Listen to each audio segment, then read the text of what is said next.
প্রিয় শিক্ষার্থী, আজকের আলোচনা 11 থেকে 20তম গ্রেডের যে ফোকাস রাইটিংটা আছে, এই ফোকাস রাইটিং নিয়ে আমাদের আলোচনার বিষয়বস্তু।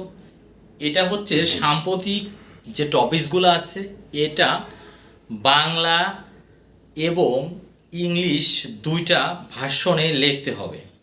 এটা আমরা যেমন পঞ্চম শ্রেণী থেকে দ্বাদশ শ্রেণী পর্যন্ত যে আমরা প্যারাগ্রাফ বা অনুচ্ছেদ যেটা বলা হয়েছে, এটা অনুচ্ছেদ আকারে লেখা লাগবে।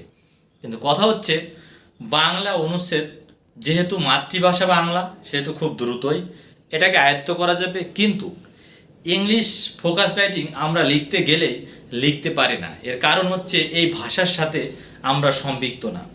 এর জন্য আপনাকে কি করতে হবে, ডেলি বেসিস কিছু ইংলিশ ট্রান্সলেশন আকারে লিখতে হবে, মেক সেন্টেন্স তৈরি করতে হবে। তাহলে আপনি আপনার যে প্রতিযোগী পরীক্ষাতে আপনি ফোকাস রাইটিংটা সুন্দর করে লিখতে পারবেন।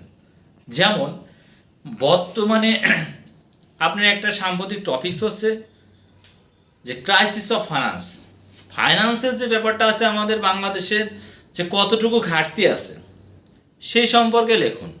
অথবা একটা আছে at this moment the increasing of VAT, যেটাকে বলা হয় ভ্যালু অ্যাডেড ট্যাক্স, যে আপনি ট্যাক্স সম্পর্কে লিখুন।